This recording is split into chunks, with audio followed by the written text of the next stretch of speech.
ನಾಗೇಶ್ವರ ದೇವಾಲಯ.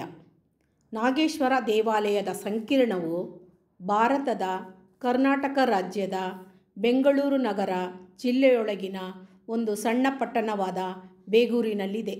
ಈ ದೇವಸ್ಥಾನ ಶಾಸನಗಳಿಂದ ಬೇಗೂರನ್ನು ಒಮ್ಮೆ ವೆಪ್ಪೂರು ಮತ್ತು ಕಳಲೆ ಎಂದು ಕರೆಯಲಾಗುತ್ತಿತ್ತು.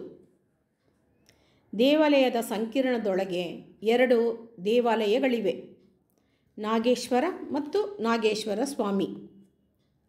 ಉಳಿದ ದೇವಾಲಯಗಳನ್ನು ಚೋಳ ರಾಜವಂಶದ ಆಳ್ವಿಕೆಯ ನಂತರದ ಪರಂಪರೆ ಎಂದು ಪರಿಗಣಿಸಲಾಗಿದೆ. ಒಂದು ಹಳೆಯ ಕನ್ನಡ ಶಾಸನ ಕ್ರಿಸ್ತ ಶಕ 890 ಇದು ಬೆಂಗಳೂರು ಯುದ್ಧವನ್ನು ವಿವರಿಸುತ್ತದೆ.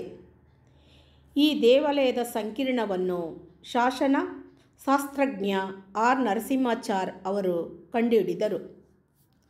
ಶಾಸನವನ್ನು ಎಪಿಗ್ರಾಫಿಯಾ ಕರ್ನಾಟಿಕಾದಲ್ಲಿ ದಾಖಲಿಸಲಾಗಿದೆ.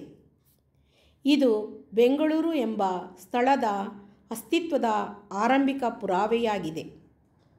ಈ ದೇವಾಲಯವು ನಂದಿಯ ಚಿತ್ರವನ್ನು ಕಮಲ ವೇದಿಕೆ ಮೇಲೆ ಹೊರಕೊಲ್ಲಿಯಲ್ಲಿ ಇರಿಸಲಾಗಿದೆ.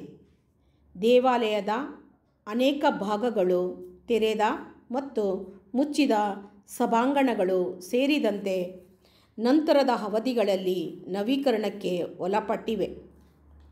ನಾಗೇಶ್ವರ ದೇವಸ್ಥಾನವು 2 ಕೈಗಳ ವಿಶಿಷ್ಟ ಗಣೇಶನನ್ನು ಹೊಂದಿದೆ. ನಾಗೇಶ್ವರ ದೇವಸ್ಥಾನದಲ್ಲಿ ಪಂಚತಂತ್ರದ ಕಥೆಗಳನ್ನು ಚಿತ್ರಿಸುವ ಶಿಲ್ಪಗಳನ್ನು ಗರ್ಭಗೃಹ ಗೋಡೆಯ ಸುತ್ತಲೂ ಕೆತ್ತಲಾಗಿದೆ. ಇದು ರಾಜ್ಯದ ರಾಜಧಾನಿ ಬೆಂಗಳೂರಿನಲ್ಲಿದೆ. ಇದು ಬೆಂಗಳೂರು ಹೊಸೂರು ಹೆದ್ದಾರಿಯಲ್ಲಿದೆ.